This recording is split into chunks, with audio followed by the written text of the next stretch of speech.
Everyone, it's Jay here from the Training Court podcast, a Pokemon TCG podcast bringing you anything and everything Pokemon TCG related. If you are looking for Pokemon TCG competitive decks ready to go, including GLC decks, please head over to pokedex4u.com. Pokedex4u has a variety of decks ready for sale, with each deck being fully customizable and bespoke to your needs. Use the code Training Court TCG for 5% off your first order. Now let's get on to the episode.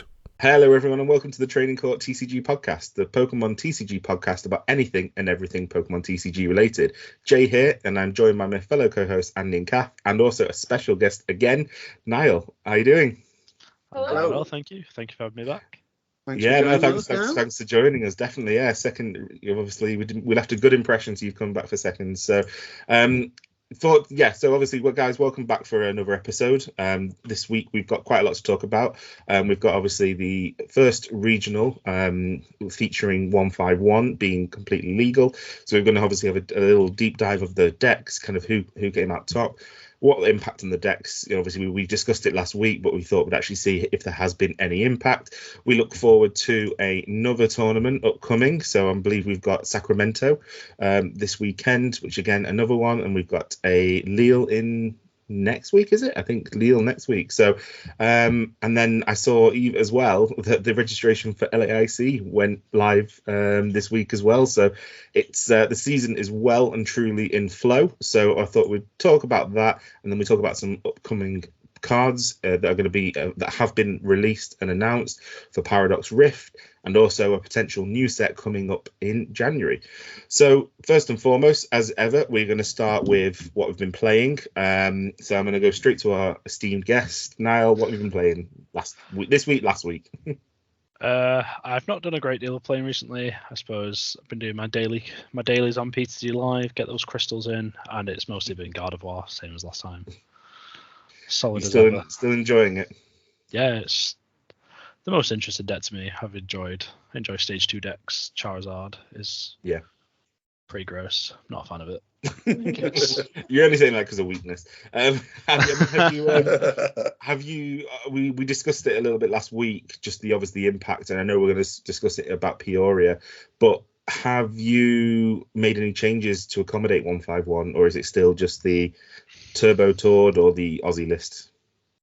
I'm still playing the Aussie list, so the 4 refinement earlier. Yeah. Not made the change to Mirage Step just yet. 151, no, I've not added a single card. I don't think anything really adds up to. No, not that Mew EX. Don't fancy a Moonlight Shuriken of your own. No. I've not even considered it, to be honest. But yeah, that probably is shows how much I've been playing the last few weeks. But no, yeah, Mew EX is probably we discussed it last week with Greninja, and we were thinking, are people going to stop playing Greninja just because of Mew? It's just so good of a draw card, isn't it? I don't think it. Yeah. I think you've now got to be careful. It doesn't come down automatically now. I think you've got to be conscious if it will run it, and then obviously you've got to have Manaphy down. So that's 2 bench spaces, especially on Gardevoir. It's where space is limited. That becomes a bit of an issue. But obviously, like I said, we'll have a quick check to see if any Gardevoir made it into the top 10 decks of Peoria. Obviously, you've been playing online. I know we've lost you a little bit just to Disney Lorcana as well. So trying something new. Yeah. And are you enjoying? Are you doing Lorcana? I'm really enjoying it. It's something new. It might just be the child in me going, "Ooh, shiny thing," but I'm enjoying the tournaments I played, enjoying the artwork, the mechanics. Looking forward to the new set next month. What's the rarest card you've pulled so far? I have playset of every card in the set. I have pulled the enchanted Elsa as well, which is nothing to be honest. They are really pretty cards. It's the artwork. They're expensive as well. What I'm a big fan of is every card comes in non-foil. Okay, that's pretty good. Doesn't Magic do something very similar to that? Where they have a version. I'm sure Magic do Magic. They have it might be different actually. I suppose it's probably the same as Pokemon, where every card probably does have a a reverse almost. But I'm sure that Magic. But yeah, I mean, yeah, I've played one game of Magic in my life, so that's a long time ago. Everyone who has been deck checked with a Forest Sealstone at a regional will appreciate having every card available in non-foil. Definitely. Yeah, Lucana. I think obviously for me, I'm still trying to just get good at Pokemon, so I can't multitask. So one thing at one time, and then also to me it just feels a bit weird, when you've got gods like Maui punching Mickey Mouse. It's just Elsa kind of taking on Mulan and stuff like that. I don't know, but no, I mean obviously I've seen it. It's we've obviously been to local game shops, and it's really hard to get anything. I think I don't know if it's comparable to Pokemon, but I know it's very, very expensive as well, and the cards are very, very pretty. But also it does appeal to the kids as well. So it's kind of covered all bases. Massive collector's market, massive kids market. Yeah. It's ticking every box. If they can keep up with supply, the card game is good enough. I know a lot of people are going from different games to it as picking it up as like a secondary game. So as long as they can meet the demand of the players and the collectors, then I think it will succeed. I hope it will succeed because I'm enjoying it. Has there been any official tournaments announced for it yet? They're holding off on official tournaments until late next year to allow multiple sets. So it's not just like the meta at the moment is pretty solid. Like it's pretty figured out. Like you have the Amber Amethyst control deck, which is the best, like the deck to beat. You've got the Amber Steel like Songs deck, which is like a bit of like a tempo deck to try to rush to 20 lore before the control decks can set up. So it's basically rush to 20 lore or lose to Ruby Amethyst. Fair enough. It's all just words to me. But I suppose that's probably what Pokemon is to a lot of people. I have looked into playing it, so I know what you're talking about.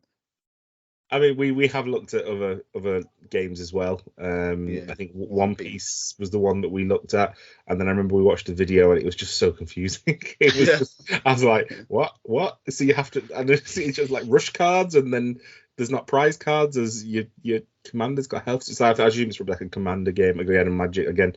Not 100% sure, but I think Pokemon's just enough for me this time. So okay, moving on then. Andy, have you played much this week? Unfortunately, no.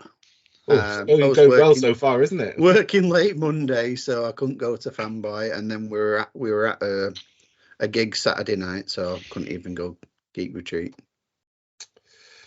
The gig was worth it, though. Yeah, the gig was. Yeah, well, I unfortunately couldn't make it to the gig because I had my mum's birthday and I completely forgot when we booked it like 6 months ago, didn't we? Yeah. And I still in my mind thought it was the end of October, because even when like my wife was like, when is that gig? And I was like, oh, it's end of October. Oh, it's not near, it's near Halloween. Yeah. And then you messaged me, Kath, and was like, you ready for next week? I was like, my mum's birthday, the kids, and then we couldn't even rearrange it because my kids had birthday parties with friends the days before and after. I was like, oh, this is grim. So I'm very jealous. So okay, are we going to strike out? What was the gig? Funeral for a friend. Yeah. Oh. Yeah, I was gutted. Oh, yeah. Big emo, a big t-shirt. Oh, that's class. Sorry for the listeners who can't see it. It's a pretty cool t-shirt. Do you want to describe it? No. No, because just edit a picture in. Yeah. Screen grab it. Yeah, there you go. Well, we can't surely go through, strike out on the third time. So I'm going to ask Kath what she's been playing this week. None. 0.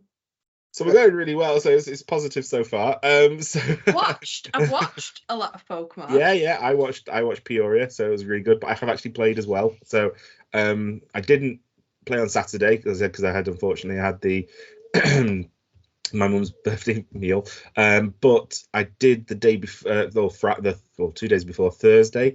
I went to a league challenge at Rewind Games, where our esteemed guest was judging, and it was rough. It was rough. I think I got top half, but oh my god, if I had so game 1, Chen Pao. Game 2, Chen Pao.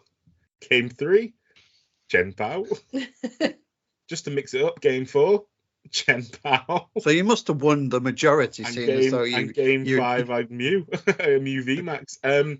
So my four Chen Pao, which is firstly, I hate playing against Chen Pao just because of. So I was playing Lost Zard EX again. I think it's the last time I played it now because of Chen Pao's now put the Fear of Life in it. Just because it can just hit it can hit 360 just so easily. 6 energies, it takes nothing. So I know sometimes it's hard to get there, but it just takes nothing, and then my board's kind of wipes. But yeah, playing 4 Chen Paos back to back has really took its toll on me. But I won 2, I tied 1, and I lost 1. And the actual loss was against Chris, who's obviously been on the podcast as well beforehand. And I actually had win condition, but I didn't play it, and then he ionoed me to 1. So and I should have, it was basically Mirage Gate. I should have just put Mirage Gate and spread energy around my board so I could pivot my comfies out, because I'd put enough damage on board that everything could have been hit with a cram. So everything was one shot for a cram. And he ionoed me to 1, and I didn't have the cram as well, so I had to basically I had Artisan, and I had Artisan, and I could have got the cram, but I needed the knockout because I bench locked myself. But then I should have, basically just put energy on board because I had Mirage Gate. He ionoed me to 1. I pulled a Charmander, and then my draw for turn was a Charmander, and then I think like my flower selected, my only hope to get the win. We both had 1 prize left, and I got Battle VIP Pass. So, so that was the loss, which I potentially should have won. I won 2 games, and then the tie. I did a Tord. I basically I'd stalled for a tie because I was losing pretty badly. Shouldn't admit that. Sorry, now. Nasty person. And then I played against a Mew VMAX, which in theory should have been a really easy matchup for Charizard EX. And actually I'd played his name's Michael, I think, isn't he? He comes to the shop. Michael comes with his girlfriend. Oh, Michael Davis. Yes, so yes. Michael, yeah. So I played him that Monday. So I went to Fanboy on Monday and went to the challenge on Thursday. I played him on Monday. I absolutely smashed him, and he absolutely smashed me this time in the challenge when it meant basically, he took out 2 Charmanders before I could evolve them and put Lost City. So I lost zone 2 Charmanders, and then my final Charmander was in the prizes. So there was just nothing I could do. So I didn't get any points, so I've been to 3 rewind challenges, and I've come second and 8th. So no points this time. But I did then, went to Fanboy on Monday, and I played Arvanzard, actually. So I still get stuck with the Zard, but I went Arvanzard, and I went 3-0. It went really well. I played that I actually did play a bit, because I tested with Oliver and I played Arvanzard. It feels so strong. It is, but then it can brick really badly as well. I didn't see that. So I played 3 games, and I won all 3. I played Lost Gudra, I played against Gardevoir, and I played against I can't remember the last one I played against. But basically I won all 3. Had no issues whatsoever. Every game I set up had Charizard turn 2. But because my matches went really fast, we had time left, we'd play a follow-up friendly. Every time I played a follow-up friendly, I could never get Charizard up. At one point, I had Luminion in the active that I couldn't retreat, and then I had a full bench of Charmanders and Pidgeys, but I could not get a rare candy for the life of me. And then all I kept doing was drawing an energy, and then I'd finally get rid of Luminion into something else, and then they'd just boss up the Luminion again. Just be grateful it's that way around and not the other way around, where I know, you do rubbish in the actual match, and then I know. Start in friendly. But Arvanzard is really strong, and Path doesn't even really stop it, because the amount of Arvan and Lost Vacuums you play and stadium counts, it just runs through, and just Charizard itself is just really strong. And then Pidgeot, I got the really cool artworks of Pidgeot, so I love playing that. So yes, I might be playing that or I might be playing the winning deck from Peoria this weekend. So that's a nice little segue. So Peoria this weekend, obviously a regional, as I mentioned beforehand in the intro, the first regional where 151 is legal.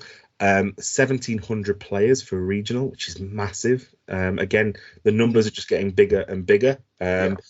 And it was taken down by another Canadian. So I think it's back-to-back regionals because Andrew Estrada won the last regional, and now Raymond Long has won this regional. So Raymond beat Jack Carter in the final, and they were both playing Lost Box. So I'll share my screen. It's a really good final, actually. It was actually, yeah. I thought it was really, really strong, actually. Yeah. I'm usually not really a fan of, Lost Zone mirrors because they can be just quite boring. But this one was really interesting. I think Jack was trying to play a bit too pretty. Yes. Yeah, I think so. Yeah, I mean, we'll go over Raymond's list first. So Raymond's list is a Kyogre version of Lost Box. So as you can see on the screen, you've obviously got the Kyogre, you've got the Energy Recycler, you've got the Echoing Horn, etc.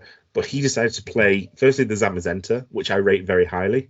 So obviously the Zamazenta from Crown Zenith has the Metal Shield ability, which if it's got any energy attached to it, it takes 30 less. And then also the Retaliate, which for a single prizer, if you got knocked out beforehand, it takes 220. So it hits 220, apologies. So it hits 100 for two energies, two metal energies and a colourless. Hits 100, but if you got knocked out, hits 220.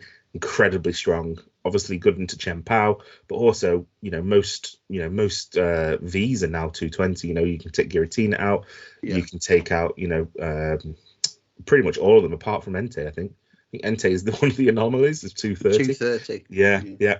But then also you've got the Pidgeot V, which again I quite liked as well. I didn't see him play that in the final. He didn't play it in the final, but having played this list, it's really good to basically just make sure your opponent has to get take down 6 Pokemon as opposed to 2 prizes.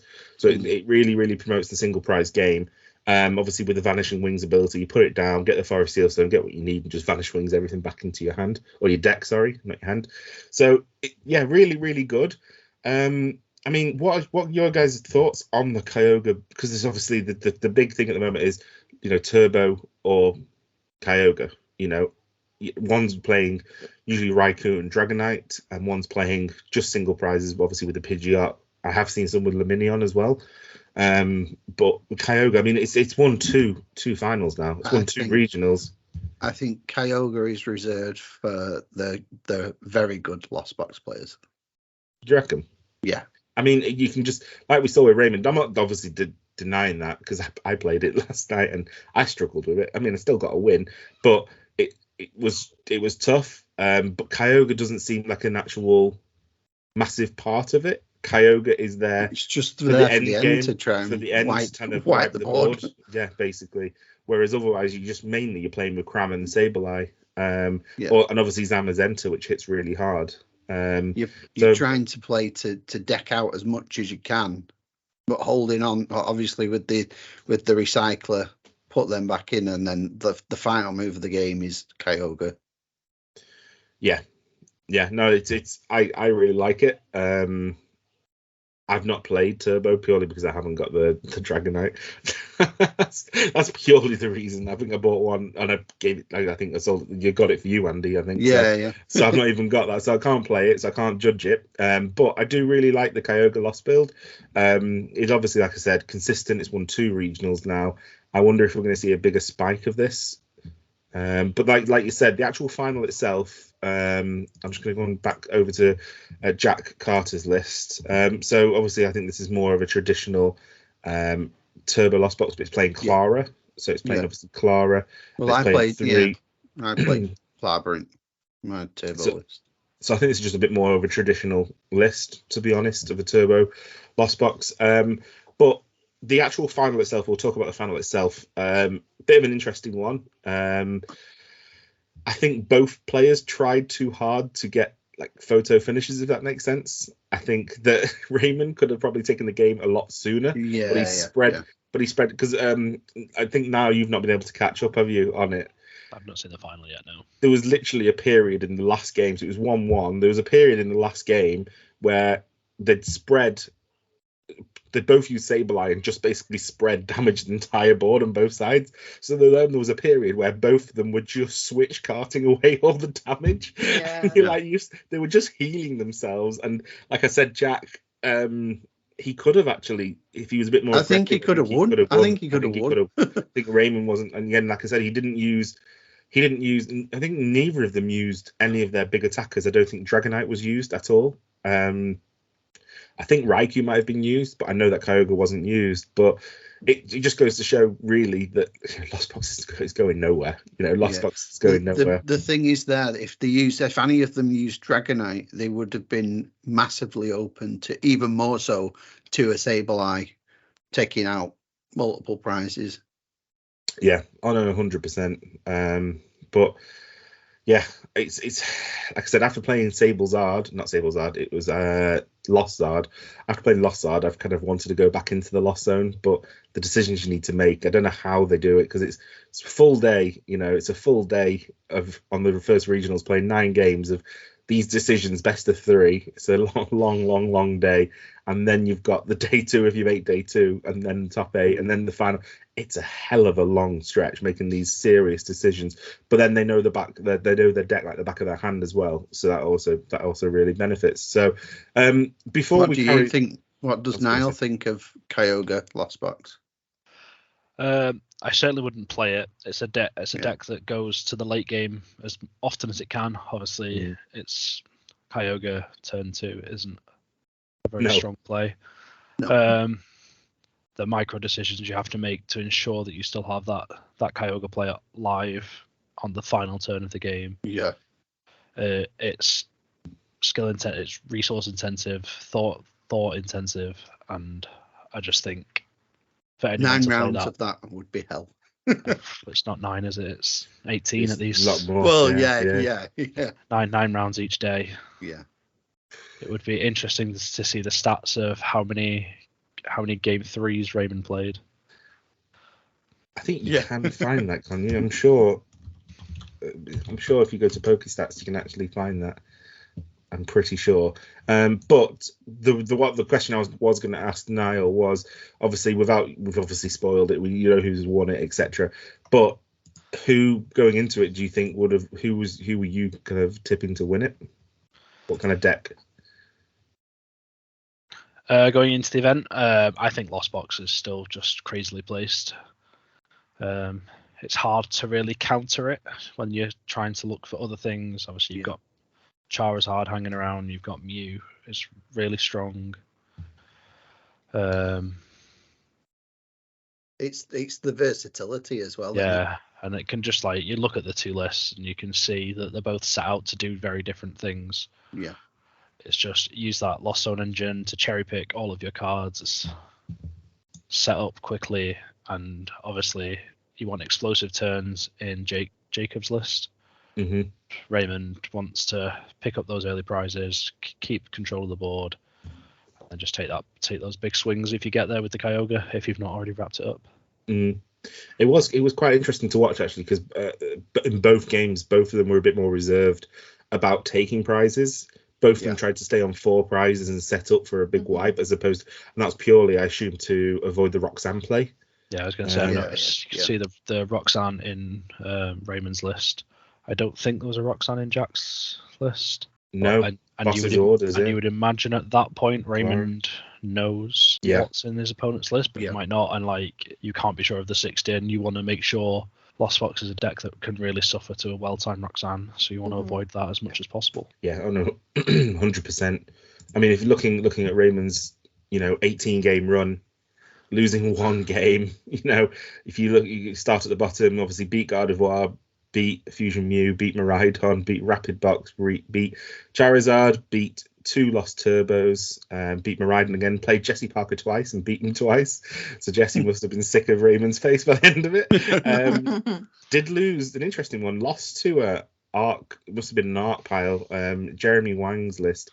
So I did see some rumblings that Duraludon, there was a Duraludon knocking around, and it was with a Alolan Vulpix, so there has been some slight increase in Alolan Vulpix. So looking at obviously it's called Arceus Alolan Vulpix V-Star, but Jeremy Wang came 42nd. Quite interesting list. Again, really, I think maybe the Duraludon was probably a choice because I think leading up to Peoria, Colourless Lugia was apparently meant to be the play. A lot of people, all the content creators were saying Colourless Lugia is ridiculously good. It's strong. It's 151 has made it better. It didn't translate into finishes at Peoria, but again, how many of those content creators played it? None. Exactly. I saw one video which was Azulgrego Garcia, and he played Gardevoir, so he did 0 for 1 from what I saw. Didn't do very well. He didn't do very well either, unfortunately. I think he dropped. Yeah. Exactly. But again, Arceus, maybe Arcdura, was a meta-call, and it worked, came 42nd.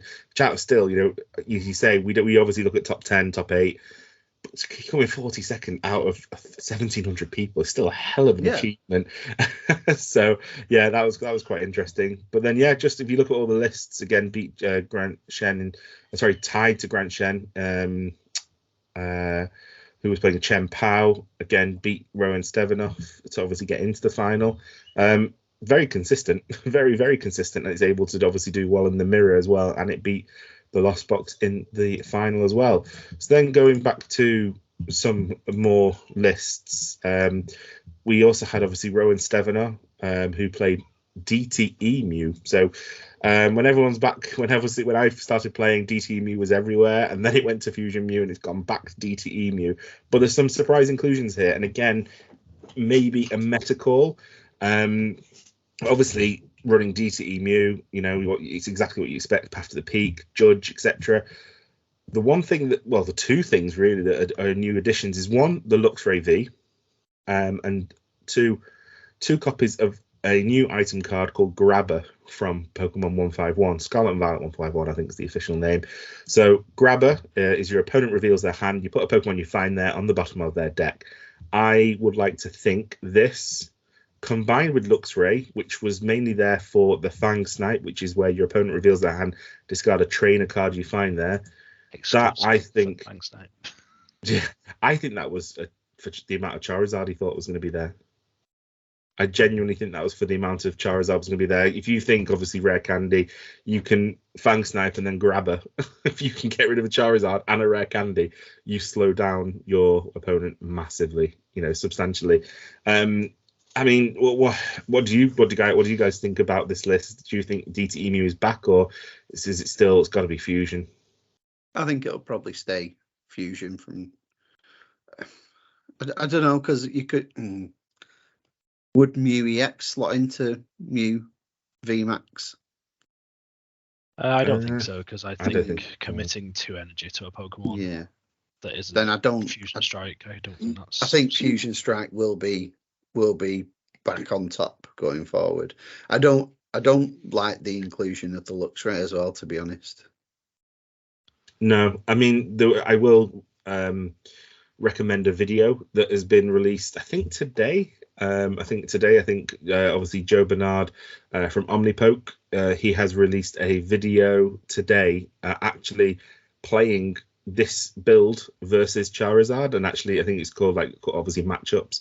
It's called Matchup Busters, and basically says, does this actually stop Charizard? Because if you look at his actual matchups, Rowan's matchups, he played 2 Charizards the entire time at Peoria. He won one and lost one, so it's got a 50% win rate against Charizard. But it's a deck, but it's got text for specifically Charizard. Because I mean, you're getting nothing else off really with any. You can't do the Radiating Pulse. It is purely for that Fang Snipe. So I think the general consensus was 90% of the time Charizard gets over the line. 2 energy. It's only 2 energy. So even if you attach and you just attach manually and just evolve, it still gets over the line. It takes those 3 prizes way too easily. So I mean, if it's fair, you're not going to use the Luxray later on in game because it's just a massive liability. Yeah, especially when you've taken prize cards already. No, I definitely agree. The interesting thing was the grabber, but I think there was already people in Japan playing that in Mew VMAX, and I think that's why that's obviously translated over. There is another thing we obviously need to talk about as well, about Rowan Stevanov, because like I said, he came third. He played Grant Shen in the top 8, who was playing Chen Pao. Got PTSD there. So there was basically, unfortunately, 2 incidents occurring during this match, which if you watched it live or watched it obviously when you got back, because obviously we're based in the UK, so it was quite late when we watched it. There was two incidents actually, and just obviously I'm really surprised, given how experienced Rowan is. But basically, the first game, there was an official warning given by the judge to Rowan, because I believe, from my understanding, he went and deck searched for a card, took the card out, and then didn't shuffle, and then carried on Fusion Strike system. So technically, I'm not saying he did. I'm sure it's just a slip of the. I'm 90% sure it was a slip, because he's, like I said, a very experienced player. I don't think he'd do anything like this to try, 1, to gain an advantage, and 2, to damage his reputation. But he didn't shuffle, and basically, carried on drawing. So technically, he could have known what was in the deck, and obviously what was on top. But I don't think that was the intention. So he did get a warning for that. So that was game 1, and he actually won that game. And then unfortunately for the second game, he actually got a game loss. So from my understanding, he started with, I'm just going to say Mew. He started with Mew inactive, and he had in his hand, he had a Battle VIP pass, and he had a Feather Ball. So he played them both down. Obviously, to get 3 Pokemon, so Feather Ball goes and gets you your Mew V, because it's the free retreat. Obviously, the Battle VIP pass gets you 2 Genesect. However, he was debating between a second Genesect and a Mew, and he ended up putting both down, and then getting another Mew from Feather Ball. So technically, he got 3 Pokemon from Battle VIP pass, and he got a Mew from Feather Ball. So technically, he got 4 Pokemon from obviously those 2 items. So obviously that led to a prize loss. Not a prize loss, a game loss. That would be a hell of a prize loss. So that obviously led to a game loss for Rowan. 6 prizes. Technically 6 prizes, yeah. Which realistically gave Grant a little bit of a chance, because he was bricking. He bricked game 1, he bricked game 2, and I think game 3 it was a bit closer, but unfortunately he did not make it over the line. And so luckily it didn't impact the result, just like how Kovacic should have got a red, and it didn't impact the result in the end at the Arsenal City game. So moving on to the next deck, obviously we have JW Creole. He is in Mahone's testing group with along with Jesse Parker. I think as I was looking at the results, I think someone called them the Mahomies, which is quite like. I was like, if they've not called themselves that, they need to, because everyone knows Tricky Jim. I mean, I think even when they were doing, he was on, Andrew Mahone was the first game on stream on day 1. And he looked really miserable, by the way. He didn't do very well. He lost 2-0, didn't do very well. But everyone knows Mahone, everyone knows Tricky Jim. So if they don't call themselves Mahomies, they've got to from now on, because I think that's awesome. But as I was saying, obviously we've got JW running the Don, so Miraidon. Again, taking in some new cards. So we've got Mew EX. That's it. That's actually it. 151. This just reinforces what I said last week. Literally, it's Mew 151 is Mew 151. It's just Mew. It's a Mew EX. So I mean, obviously, Miraidon did. Andrew Mahone did incredibly well. Miraidon at Worlds. This testing group is consistently playing it. This list is it's actually very heavy with stadiums. It's 3 path, 2 beach court, which I think is very, very heavy actually. So that's quite interesting. But again, you've got your Arven, you've got your Judge, your extra generators, your ball search, you've got Squawk if you get a duff turn. And then the Flying Pikachu's still there. Flying Pikachu's still quite an interesting one, given especially that from my understanding, Pikachu, Flying Pikachu V was the free retreat pivot for a lot of the deck, but then also, you've got the Thundershock, but really you're not relying on that. So I thought when Mew EX came out, maybe that would replace the Flying Pikachu V, because that essentially replaces that free pivot. But I mean, overall, a very, very consistent deck. In fourth place, we had Jesse Parker, who was obviously the runner-up in the previous. It's fifth place was Jesse Parker. He was the runner-up of the previous regionals. I'm pretty sure their list is pretty much the exact same, apart from they've got no beach court. So they've got no beach court in hand, and they're actually running no Mew as well. So that's quite interesting. I think JW and Jesse actually played each other. I think that's how they. So I think it was a bit unfortunate, obviously, but in their testing group. But again, Jesse Parker, from watching Andrew Mahone's videos and VODs, I think Jesse last season really struggled to get his world invite. He had to go to a lot of cups, etc. He's absolutely smashing the regionals this season. So he's obviously taking it very seriously, and he's running a deck that he knows really well, doing incredibly well. So, but I mean, personally, I don't like the Don. Any of you guys tried Miraidon? What are your thoughts on the Don? Is it mid Rhydon? I played it loads on the ladder when it first came out, and I would like to pick it up again. I would like to build it, but I just don't think I'd do very well with it. I quite enjoy the deck. It's quite straightforward. You've got a few different lines for different decks. Like I've played more of the Regieleki build when it was first out. Yeah. But like the consistency of just taking big knockouts with Flappy and Raichu is just so strong, especially with, like, as we have more stage 2s, and I think it's a more consistent out to reach those bigger numbers than with the Regieleki line without putting the big VMAX in play. No, 100%. I also think it's such an explosive start of a deck. You set up, you can get your board set up incredibly. If you have, one Miraidon and one generator and even a Squawk, maybe, you can set up your entire game on turn one. I think next year, if we have a rotation, a lot of people are going to play Miraidon a bit more. We lose Battle VIP. Lose Fluffy. Yeah, but everyone else loses VIP pass. That's true.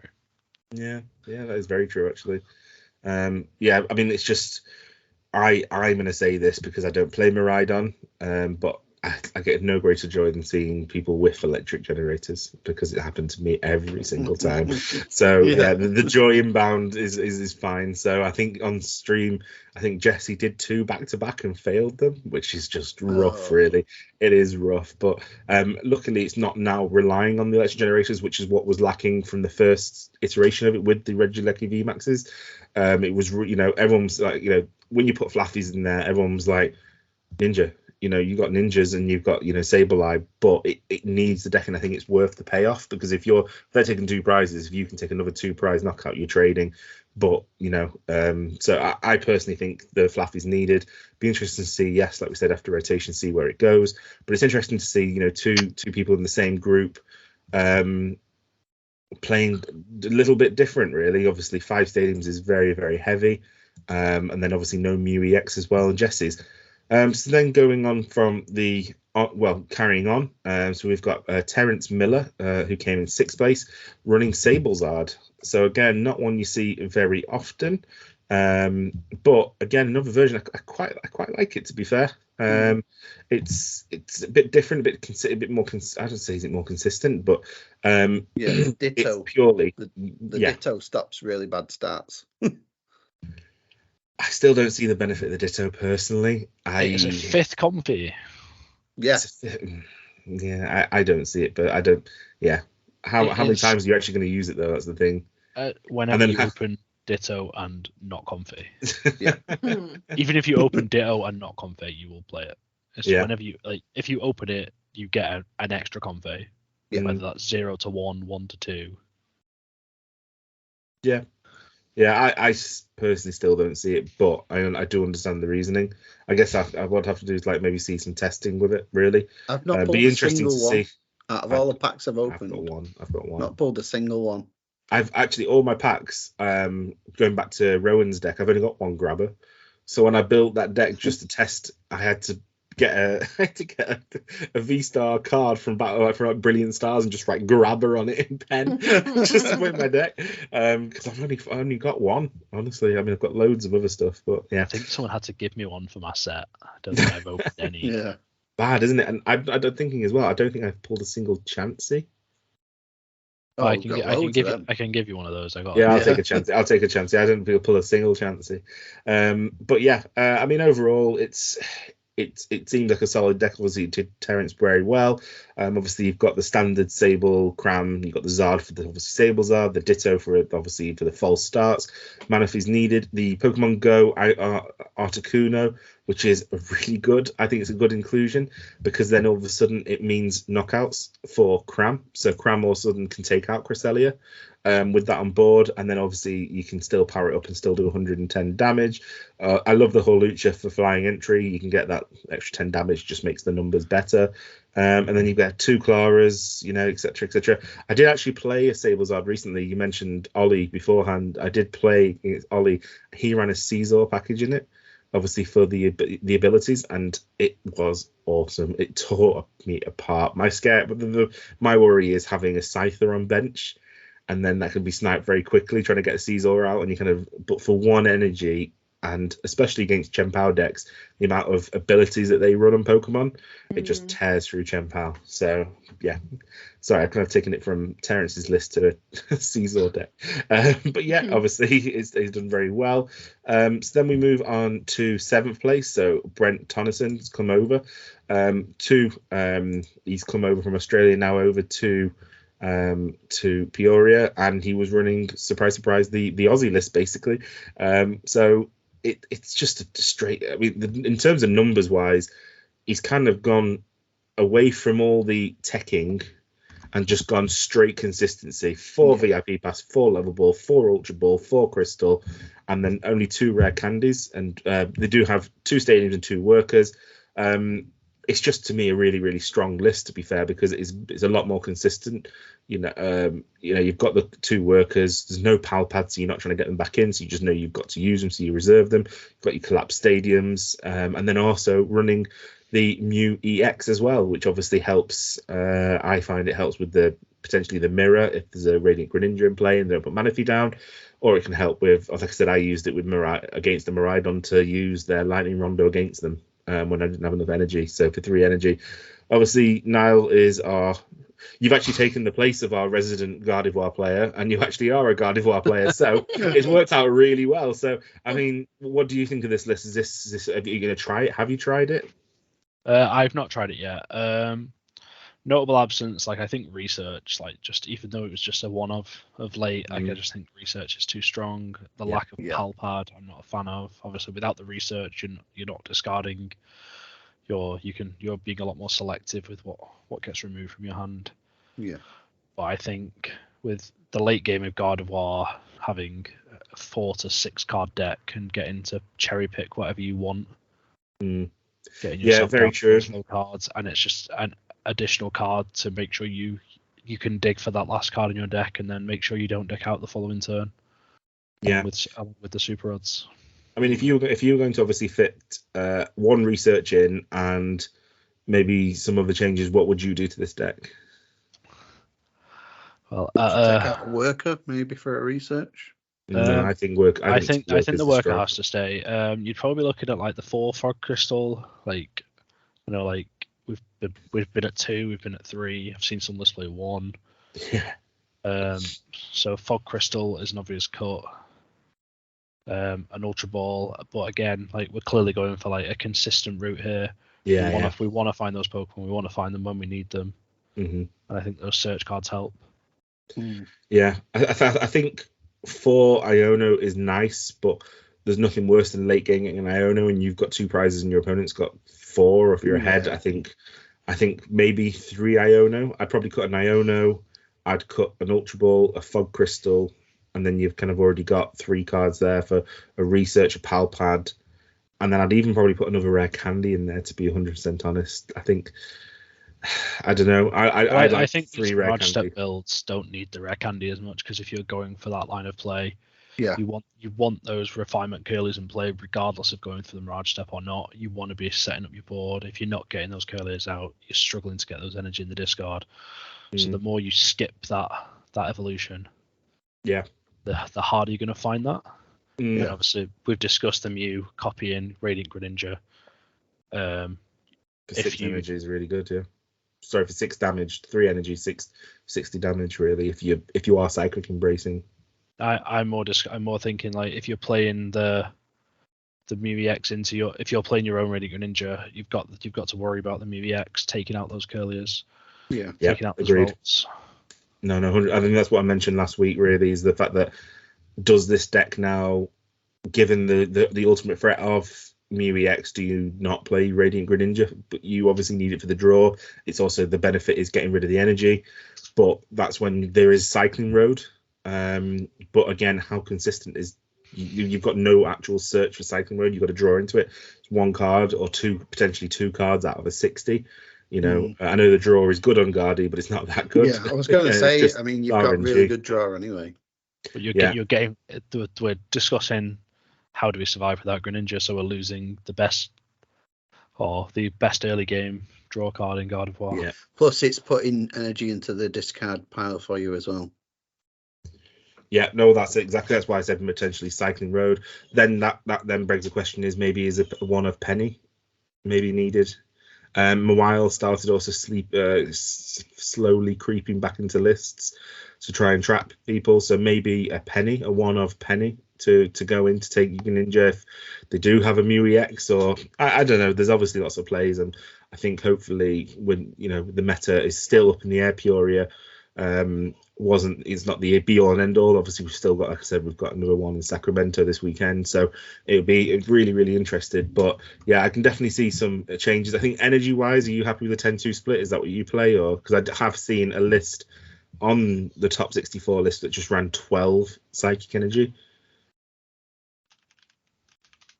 Niall. Sorry, my audio cut out then. What was the question? All right. I was just basically saying, are you happy with the audio, the audio split? Are you happy with the energy split? Because obviously I think it's relatively universally appreciated now. It's a 10-2 split with the reversal. It's kind of needed. But I have seen a list on this list as well that ran 12, and I have actually done that myself. I've ran 12 beforehand because I felt basic, like 0 reversal. Yeah. I can see the benefit for it, but I just think the power that reversal gives you, and even in games where you take that lead, if that happens, it's still a discard for Greninja. It's still gonna net you some value. It's never a dead card. Yeah. I've had games where I've been ahead where I've only needed to hit 120 damage with a Gardevoir. It fits that bill. It saves you putting that damage on the Gardevoir. Yeah. Which matches such as Lost Box. If you save you the game, can win you the game. If you can hit an energy off a Shining Arcana, attach that reversal from hand, and then only put one, that you're saving yourself that knockout from the Cramorant. Having to Sableye fully invest into it. I think the next question for me then, for you, Niall, especially, is that you've obviously played a lot of Gardevoir, is what do we do after rotation when Shining Arcana's gone? What do we do with Baby Guardy's gone? What is the deck going to be like? And Fog Crystal, because Fog Crystal will go unless they reprint it. Do we lose Zacian as well? Zacian and Celebrations, and Shining and Mysterious Tail. So yeah, we lose a fair bit. Do you reckon we lose Mirage Step as well? That's when you'll be using the Drifloon. I think for Guardy to survive, it needs a one prize attacker. We might lose. No, Cressella's Lost Origin, isn't it? We keep Lost Origin, yeah. So out of this list, we lose the Mirage Step Curlier, we lose Baby Guardy, Zacian V, Mysterious Tail, Mew, and we lose Level Ball as well, which I assume will already be reprinted, and Fog Crystal as well. Yeah, so that's a major hit to consistency for God of War. I think if the format slows down, we could still see God of War survive with the refinement God of War, just keeping it consistent. If we can find some new attackers for it, and we lose Battle VIP Pass as well, which will potentially slow the format down. Apart from Maridon. But yeah, it's an interesting time. I don't know if I'm looking forward to rotation or not. Obviously, it affects so many decks, and I've got so many cards invested in it. But I think realistically, Pokemon's aim really for, as they mentioned in Worlds last year, was for the era of the comeback. And I think with VIP Pass, I think it needs to be gone really in order to slow the games down, have more stage 2s, and obviously a lot of Vs and V Maxes go as well. So I think it's definitely needed. So looking forward to it, but also not as well, because I don't have to rebuild all my decks. So moving on into the 8th place, we've got, as I think I've mentioned Grant's list beforehand. Well, mentioned Grant's placing. So Grant Shen placed 8th with his Chen Pao deck. This is a list that I've built. And it is possibly one of the most consistent Chen Pao builds ever. I know I have said on this podcast that, especially just like half an hour ago, that Grant Shen bricked his 2 matches, but he's still got top 8 out of 1,700. Maybe go back on my word a little bit, but I have played this deck, and it is basically Pokemon, a couple of Pokemon. You've literally got 4 Iridas, 1 Iono, and the rest are just items, and you use 4 Pokestop to get those items, and this deck gets what it needs when it needs it. The amount of times I've played this, and there's Pokestop, and there's a superior energy retrieval, 2 cross switches, or everything. It just gets it. And obviously, I've mentioned my disliking for Chen Pao purely because of how easy it can get massive knockouts for very little consequence. But yeah, I mean, this, Andy, you're our resident Chen Pao player, although you've moved off it a little bit now. Do you like this list, or do you still? I've always championed the straight up Chen Pao. Don't mess about with Arceus or Palkia. So yeah, I'd always prefer to play just a straight Chen Pao deck without the Arceus Palkia support. To play it with Palkia. No, I switched. At the start, I played it with Palkia, then moved on to just like the Turbo, and then I tried it with Palkia again. It didn't work. But well, in the challenge last week, Matt Byram again, who's been on the show as well, he won the challenge with Arceus in it. Arc the Minion, and he just tore everyone apart. So I think the argument for Arceus, because Starbirth can get you anything you want. Get you anything, yeah. Rather than relying on Pokestop, it just gets you anything. So yeah, no, obviously amazing result for Grant Shen. Again, very consistent, 8th place. And then just finishing out the 9th and 10th, Wyatt Palguta played Flappy Maridon, but then Austin Daniels played the only Charizard EX deck to make it in the top 10. But this is Arvanzard, which obviously we talked about with Kurabita. Kurabita regionals. Obviously, there was quite a lot of them there. I've played this list a little bit different. I've not got the Defiance band, but it's just a really, really good list. And I also don't like Radiant Zard in this list. I get why it's there, but I got boss locked with Radiant Zard because I was trying to bump up the numbers for my Entei for the early knockouts. I put Zard down and I bumped it, and I basically got boss locked at the end because it only plays one escape. You got greedy and you got punished. I got greedy. I got punished. Yeah. But this is not the lesson we're here for now. The lesson is Radiant Zard late game. Don't put it down. So So I mean, overall, it was an interesting. It was really, really interesting. Finish. I really, really enjoyed it. I think.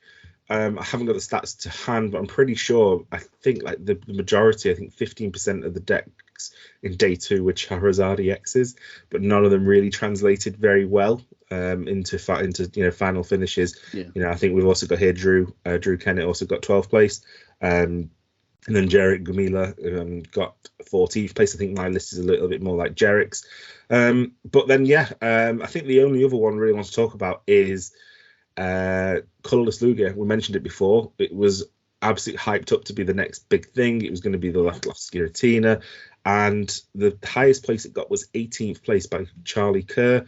Again, just confirming this is now the colourless build. So you're running 3 Lugias, V-Stars, you're running 3 Snorlaxes, got the Weirdir, got the Luxray, got the Drapion, you got a Mew, and basically loads of energies and stadiums and a couple of supporters to try and disrupt and get yourself sorted.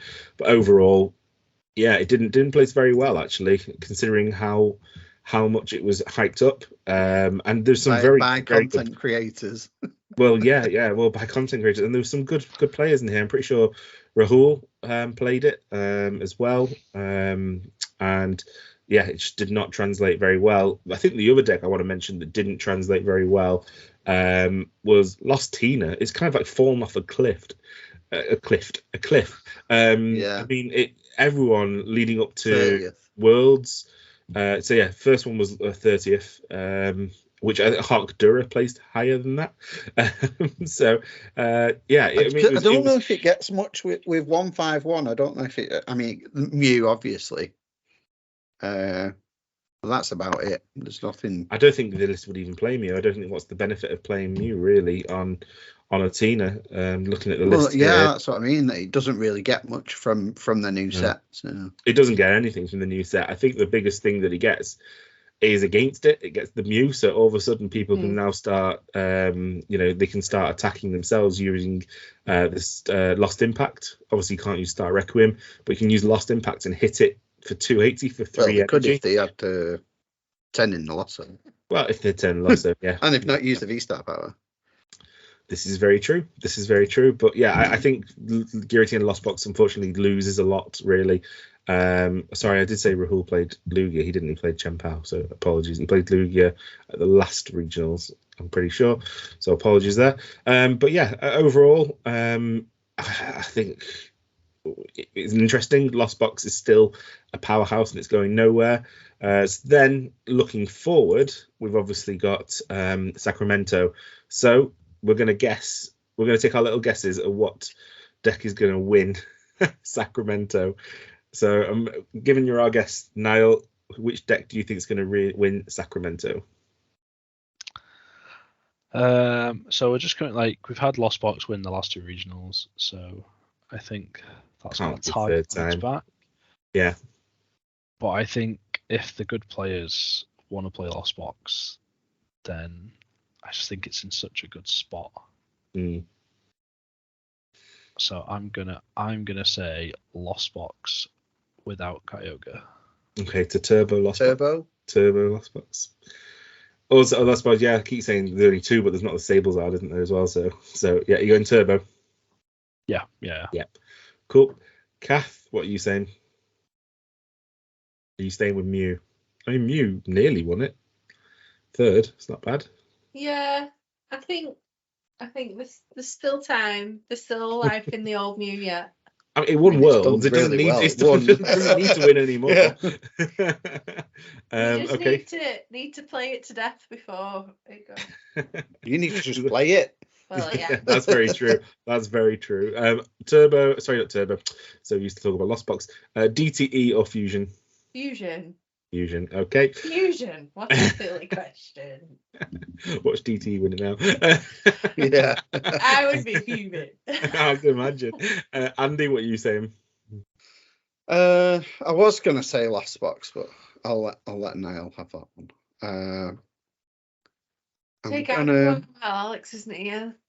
No, I'm not gonna say Guardy. I'm gonna say a Charizard deck. Arven or Lost? Not Lost. Arvenzard. Arvenzard. Okay. And I'm going to say Rapid Strike box. Really? Yeah, I think with that many, I mean, it has gone quiet, hasn't it? It's gone very quiet, and if there's that many Lost Box running around, I think it does really well against Lost Box. You struggle for Lost Box really to take those big hits, those big knockouts. Obviously, you've got artillery on the bench and you've got Radiant Alakazam, but otherwise you're trying to hit over 300 each turn. and you've got the double gunner attack to kind of start picking away. You got your yoga loops, blah blah blah. I don't know. Maybe if there's I've known in my look it'll just be Lugia. The one time I don't say Lugia. Yeah, the one time no one says Lugia, it's going to be Lugia. But if it's in the final, I can guarantee Lugia gets to a final, and then one game will be where it starts Manaphy Pass or something stupid like Pumpkaboo Pass or something, because that's just Lugia. Lugia doing Lugia things.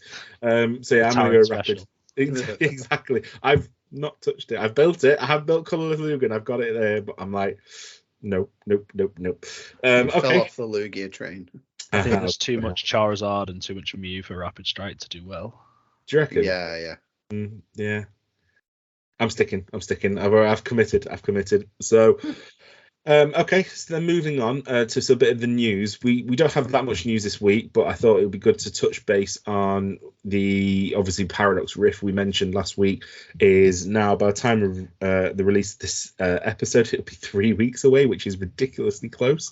Like I said, I still feel, well, we've only just opened Mew 151, really. Like I only opened my PC the other day. So we've already, and I was even looking at a Crown Zenith box today. I was looking at that Lugia.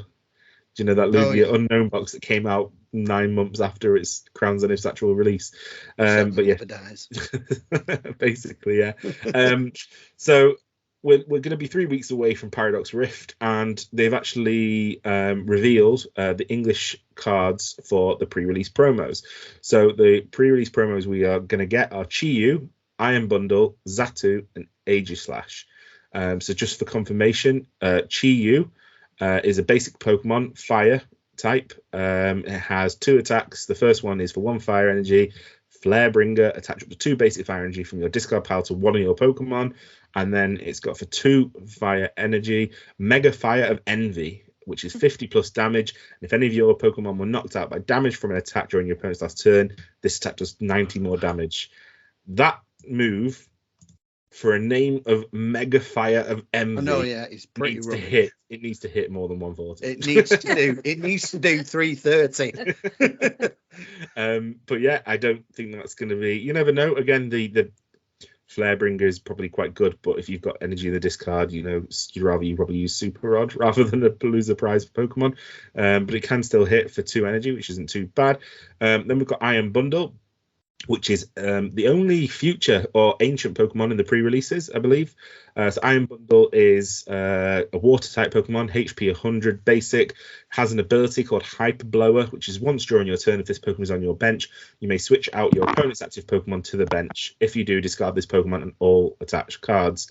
And for water and 2 colorless, it's got Refrigerated Stream, 80 damage, but if the defending Pokemon is an evolution Pokemon, it can't attack during your opponent's next turn. I don't know if this will see much play. No, I don't think. Realistically, you never know, but I think Hyper Blow is pretty cool. It's a boss. It's a searchable boss, I guess. Nest Ball for that. Put it on Hyper Blower. No, because they choose, don't they? Your opponent chooses. Oh, right, like yeah. half an escape rope. Half an escape rope, yeah. I thought it was like a boss. Sorry, I didn't read it properly. Well, I missed a bit. If Iron Bundle's in the active, yes, then it is an escape rope. No, you can't use it in the active. It's got to be on your bench. Yeah, that's why you nest ball it to bench. RTFC. Yeah, there we go. We've got it. Next one is Xatu, which is a stage 1 psychic Pokemon, HP 100. It's got the ability Clairvoyant Sense. Once during your turn, you may attach a basic psychic energy from your hand to one of your bench Pokemon. If you attached energy to a Pokemon in this way, draw 2 cards. I think this is quite good, just from the ability straight away. I think this may go in Guardy, but the fact it's stage 1 maybe lets it down. Stage 1. So. But it also does a psychic and 2 colorless Super Psybolt, 80 damage. So. Yeah, I don't think the attack's very relevant. No, it's the ability.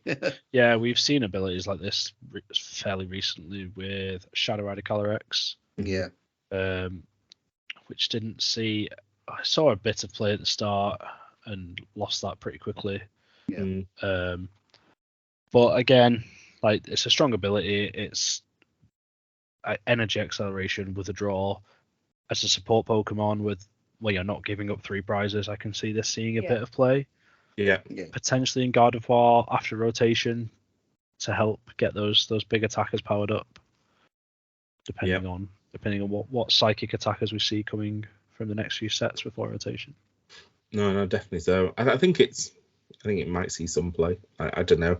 We'll have to see. Like I said, who at the time thought, the Lost Origins Cresselia was going to get any play, and then now it's in every deck, and you've got certain ones like that.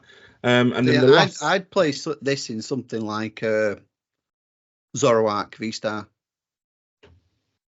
Why? Because you don't need the double turbo then. You don't, but you need damage on your board. That's the main thing. You need to damage your own Pokemon. That's you do that with Gapejaw Bog. I think it's just got Dodrio from 151. Oh, it has, yeah. Which I think would be the preferred draw engine. Yeah.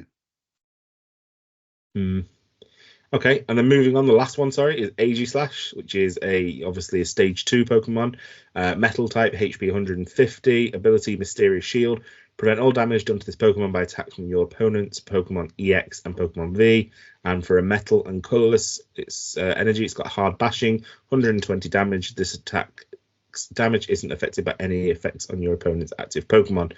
Again, stage 2. I think stage 2 might come back, but is it going to be? I think this card is awful. Yeah, I don't see it. We have a safeguard ability on a basic. Is it Mimikyu? Yeah. Mimikyu. And a shred attack for 120. I don't think. And then just for our watchers on YouTube, I'm just going to share this. Well, I think I'm still sharing the screen, but I'm just going to obviously show the actual pre-release cards. So this is Chi-Yu, Iron Bundle, Xatu, and Aegislash. I think Aegislash actually has a art rare coming out, I think which looks a lot better than the pre-release. So, I quite like the pre-release promo, to be fair. I think the Xatu one's the best one. Paradox, to be fair, Chi-Yu I think looks quite cool as well. It's just an absolutely useless card. But yeah, obviously pre-release soon. I can't believe it already. I think pre-release is it will be next weekend, I guess. It'll be next week's, because it's usually a week. Yeah, 21st they start. 21st, which is literally next Saturday. So we are a week and a day away from release, from the release of this episode, away from our first pre-release for Paradox Rift. So will you guys be going to any? I know now you'll probably be hosting some. I will be in Lille. Oh, of course, yes, that's the weekend of Lille, yeah. But I will be hosting some on the 26th and on the 28th. Oh, brilliant! I'll be there, spending money that I haven't got. For I'll probably get Aegislash or Iron Bundle, or actually I'll get anything but. They're all not amazing. But... This is true. Okay. So then, obviously, whilst we're talking about new sets, we back over on Poke Beach. They have posted as of the 11th of October that they can exclusively reveal that the next English TCG set is going to be the 26th of January. It's basically, they haven't got a name for it, but I believe it's going to be basically Japan's Shiny Treasure set, which again I think is going to be in tandem with kind of like a Shiny Legend. They've done all those things, haven't they? The Shining Legends, the Shining Fates, Hidden Fates. I think they've done a lot of them in Japan, and I think this is going to be a similar set. But yeah, I just can't believe we're already talking our next set, and Paradox Rift isn't even here. So holiday set as well. next holiday set, yeah. So I mean, we will obviously be in the Paradox Rift meta from the middle of November now until February. So it's very similar to the Silver Tempest format. Not sure if that's good or not, because the Silver Tempest format felt very, very stale very quickly.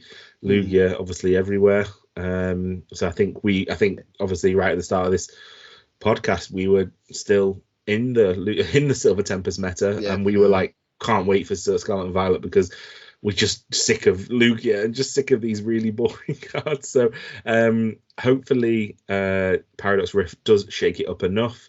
I think it will. I think it will personally. But yeah, I can't believe we're already talking about our next set after that. So it's my wallet cries in pain. I mean, going back to Paradox Rift, obviously, Niall, you've been in Pokemon a lot longer than all of us. From what you've seen so far, do you think this is going to be one of the biggest shake-ups that we've had of recent years? Or because I mean, when we started, it was V's and V Maxes, and then V Star was the shiny new thing, which didn't really add that much. You know, Lost Zone I think probably added the most in Lost Origins, but apart from that, we've not really had much. Yeah, I'm very excited for the Paradox Rift. I think there's a lot of interesting cards coming out. The gameplay is gonna be shaken up quite a bit. Probably like tag teams were the last thing that made a big impact on how we played the game. Like obviously we look at cards like Iron Hands EX fitting into Miraidon with that ability to just push those lightning energies onto a big basic Pokemon, taking those single prizes. I think Lost Box. I hope Lost Box is going to take a hit. I'd like to see other decks be given a chance, but I also think, given you can set up an Iron Hands in one turn, if you get a bit lucky, starting to take 2 prizes turn 1 against some of these single prize basics for the stage 2 decks. Yeah. We're looking at like when ADP. I don't think any of you played when Arceus, Dialga, Palkia was a big deck. Yeah. But I think like those single prize decks at the time, obviously we didn't have the stage 2 EXs. They really struggled in those formats. I think the worry for me is, like you said, you can all of a sudden take 2 prizes from a single prize, that's fine. All of a sudden, you know, boss up a Luminion and, you know, do the attack, and then you've taken 3 prizes. I'm very surprised they've done this, because I thought VMAXs were a problem. The fact that you big bloated Pokemon, the power creep, and then also 3 prizes. I thought that was personally a bit of a problem when I first got involved in Pokemon, and I thought that was just getting too bloated, the HP, and the fact that you lose 3 prizes, it wasn't very enticing. So, you know, all of a sudden, you know, like I said, bossing up a Luminion and then taking the knockout gets 3 prizes. It's a bit worrying, in my opinion. Luminion, Squawkabilly. It's Squawkabilly, all the it's support tweak to Lightning, apparently. Yes, he is, poor bird. I mean, I'm actually linking RTFC to this card because have you guys seen and read the English translation of this card? Amp you very much. Which card? Iron Hands. I probably have at some point, but not. He's got 2 days ago. So it was about 2 days ago they released the English translation.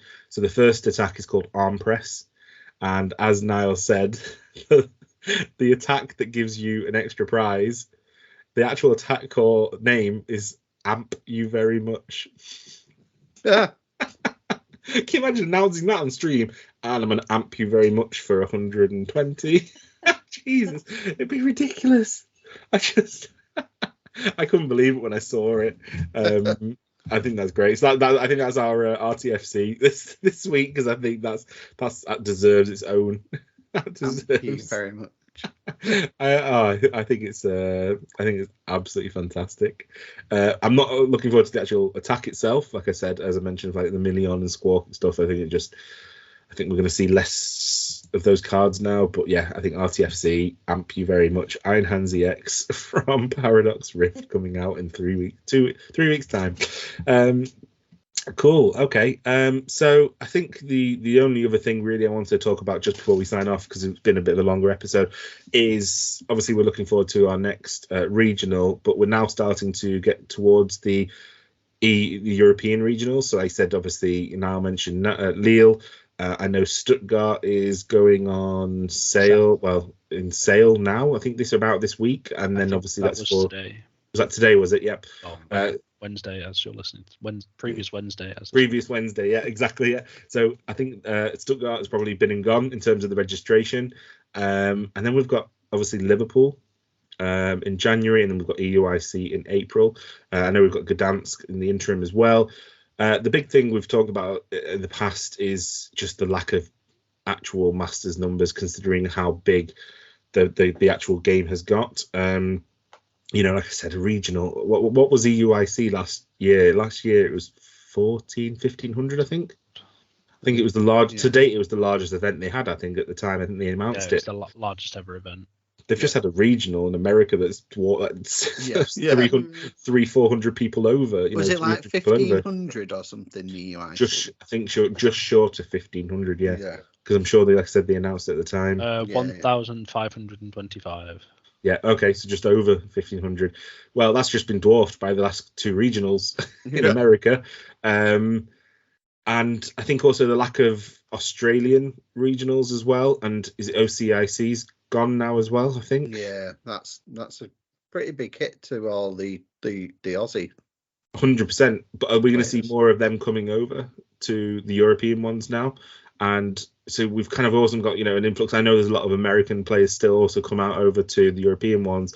I'm genuinely worried that I'm just not going to get a spot in Liverpool, and it's kind of what I'm looking forward to more than anything. That Liverpool and EUIC are my highlights of the season because I can't unfortunately get to any others. So they're like what I wait all year for, and I'm just dreading this process because if you go on, I'm not going to call it X. If you go on Twitter, all it is just people disappointed and having to go at RK9 Labs. But no, it's not. I don't think it's RK9 Labs' fault. No. It's not their fault. Obviously, there's an issue with just the amount of people. It's supply and demand. I mean, last year Liverpool was just over over 700 people, and that was tight. And we didn't have VGC then as well. This year we're going to have VGC, Go, and TCG, and I don't see it hitting over unless they rearrange it completely. I don't know how we're going to get more people in, and there's just so many people. I mean, the actual competitive, like we were saying, we were at a league challenge, in Manchester, and there was nearly 30 people on a Monday night. Over 30 people on a Monday night. You know what I mean? It's the demand's there. We're just not getting bigger. What can they do though? It's like bigger venues. Sometimes I mean, like we were saying last week, they might be locked into contracts with venues. I don't know how that side of planning works, but finding bigger venues, but if they're locked in a contract with a venue for however many years, then they're stuck, aren't they? Yeah, I think it's a tough one because it's all well and good. Like at Barcelona, there was complaints that there wasn't enough space, and they left a big wall open, which showed you the rest of the convention center, and it was huge. And it was huge. We could have ran the event 6 times in that space. Yeah, wow. But the problem is, you have as an organizer, you can't go, oh, yeah, we'll get 2,000 people. For TCG Masters, let's fill it, and then they get 1,200. Mm-hmm. So, I think it's they have to look at things, not just that, it's health and safety and things like that as well. Well, the increased amount of people. Yeah, but we'll always be able, the venue always has their own staff. They can hire security to the amount of people they need. But for big events, Pokemon have their own security for the ICs and stuff like that. But I think just as an organizer, you can't afford to overestimate too much. Yeah. And 100% agree. 100% agree there. Obviously, at the end of the day, I know for us it's our hobby and we enjoy it. For them, it's a business. Realistically, it's a business. I understand that, and it's not even Pokemon the PCI, is it? It's not even Pokemon Company International. I think it's actually ran by individual tournament operators, and I understand their business, and I understand that. But at the same time, you've got to surely look at the trends, and this is what I'm worried about: is they didn't look at the trends from last year and look at the trends, the amount of people wanting to enter, etc. I mean, when Gdansk, I think it was Gdansk, was that first announced, they had 770, I think it was 772 masters, and then they made more space and they got it up to 900 and something. But surely they now need to look at that for the rest of the season, in my opinion, anyway. I don't know where they go from here to find that happy medium. It's because I've got no no prior knowledge of event booking and stuff like that, so I can't really weigh in on how it all works. Well, I think if you look at the trends, like, so last year's special event in Bilbao had 276 players in Masters. This year's special event in Barcelona had 577. So we're looking at over double there. Double, yeah. So I know there was issues with people getting to Bilbao last year. There was some strikes in French air traffic control, which prevented a few players from getting there, but it's nowhere near 50% of the players. So we've seen an increase there. Yeah. We had, where else have we had similar places? I don't know. Do like RK9 Labs and the event organisers, do they work pretty closely, do you reckon? Or so RK9 is Carlos and Dana Perro from Chicago. Absolutely lovely people. Do anything for this game. Obviously, they've got Xander Perro, who's a well-established player. Their son. They work harder than anyone I know for Pokemon. Yeah. They work definitely. so hard. Yeah. But RK9 is just a registration website. Right. And for the organizers. So do they get told? Do they get told by the organisers, this is how many tickets you? Yep. So they'll just be given the allocation for each tickets. This is me assuming that they will just get the information from the tournament organizer from 2022. It really annoys me when people start. I just don't go on Twitter on the days that registration. Yeah, it's not worth it. All you're going to see is worth it. No, definitely. And I think from a playing perspective, the worry for us is how expensive everything is. Firstly, how expensive everything is now. We're looking. We're based in the northwest of England. We're looking at going Liverpool, which is northwest. We're still, we want to day 2. We want to prepare, so we're staying over in Liverpool. We've booked our accommodation in Liverpool. And we've done the same for EUIC because we want to, go long in these tournaments. We want a day 2. We want to try and do the best you can, and you want to also experience it. So we've booked a lot of accommodation, and we've not booked travel because we'll drive. But if we had booked travel in advance, etc., there's a very, very high chance that, out of, because there's obviously Al, I think, is coming over as well. So out of 4 of us, there's a very high chance that only 1 or 2 people get in. Whereas, last year we managed to get all 4 of us in. I think UIC was rough. But and I think that's what's putting off a lot of people. I mean, I spoke to there's obviously, Niall, them, and so does Andy, Ben and Matt over at Fanboy. They I think they all wanted to go to Lille. They've booked they've booked the train over the Euro ferry. Is it the ferry? Wasn't Matt driving down? Matt's driving down, getting the ferry over, and they've booked accommodation and everything. And there's a big group of them, and I think only 2 of them got. Only 1. Okay. I think there's 3 of them going. I think it's Matt, David, and Ben. And Ben got a ticket. And David and Matt are now playing Go. Pokemon Go, yeah. So if you want to play a regional, play Pokemon Go. Tap, tap, tap, tap, tap, tap, tap. Exactly, yeah. Swipe. Yeah. No, don't forget the swiping. I've not even logged on my Pokemon Go account for years. That's the worry, and I don't know where it goes from here. Like I said, LAIC seemed to go a lot better and smoother this week, but there was still a lot of people complaining that people got up early and they were in, I think some people got tickets an hour after they went live, and then I think also a lot of people it wasn't at the first come first serve basis. It was, I think, a lottery. I'm not 100% sure. I'm not going to sit here and speculate, but I saw people say they waited an hour and they've got the same chance as someone who just jumps on then and there. It's not first come first serve. So I don't know, but I do worry. It is a general worry really for the season, especially if you did want to go to Worlds and you can't afford to go to other ICs and you can only get to 1 or 2 regionals and EUIC. Logically, points wise, you can do it. Just win. Well, exactly. But you got to get into it, and then I think that probably getting into them is harder than actually playing them. So, do you think? I mean, this is Australia are a bit OCIC, and with that going, how many events do they have? Like, They don't have regionals, have they? They've got 3 regionals planned between now and April.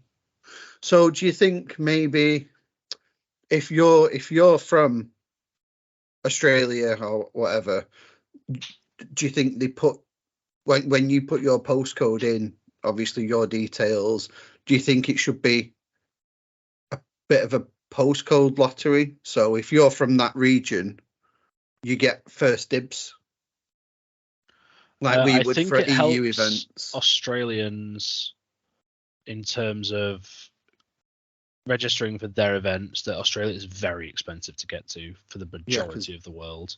It's not like, I know people on the East Coast of America can do an EU regional for the price that they can do a West Coast regional.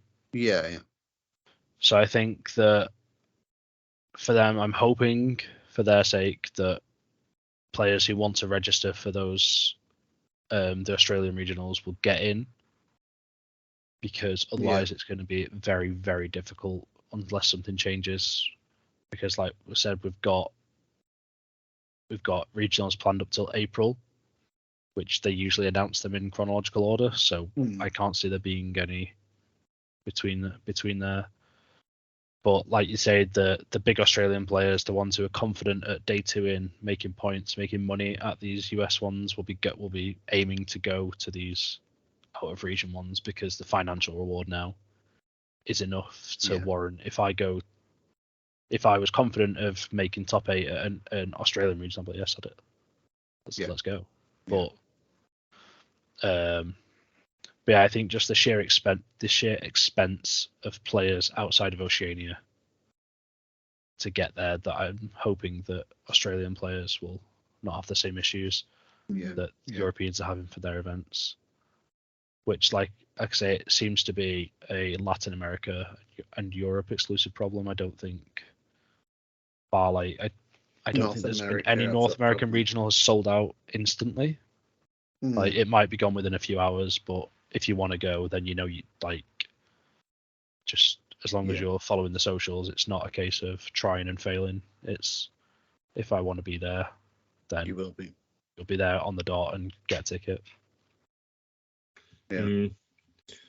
I think only time will tell. I think obviously it's coming around quickly. Like I said, Stuttgart is mid-December and we're now mid-October, so it's 2 months beforehand, which means realistically the end of next month, so the end of November, we should probably be getting the Liverpool registration links.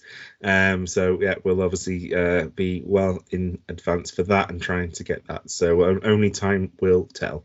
But I think we're going to wrap it up now for this week. So first and foremost, I want to thank Niall for coming on and joining us again. Very, very last minute. Welcome back anytime.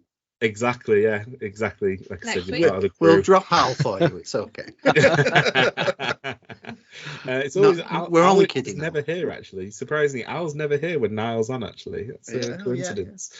It's like Superman or Batman. You never see them in the same room together. No, did about 5 minutes last time I was on. That's true, actually. Yeah.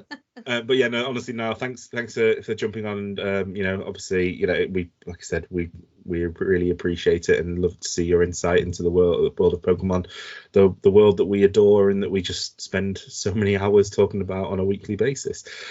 So absolute pleasure to be here. Always a good time. Oh, brilliant. If people want to follow you, to keep up to date with your socials, what's the best place to follow you?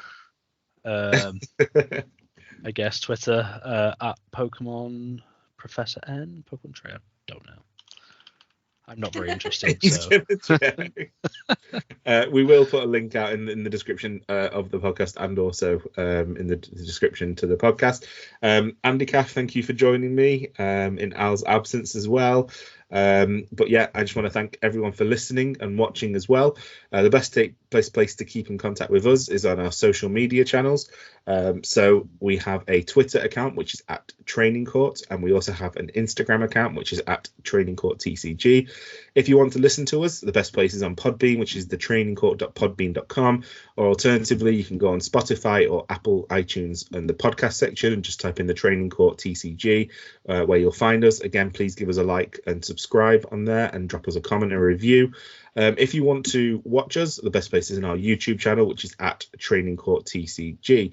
Again, like and subscribe, drop us a comment. We love chatting with you guys. Thank you again, and we will catch you all next week. Take care. Bye-bye.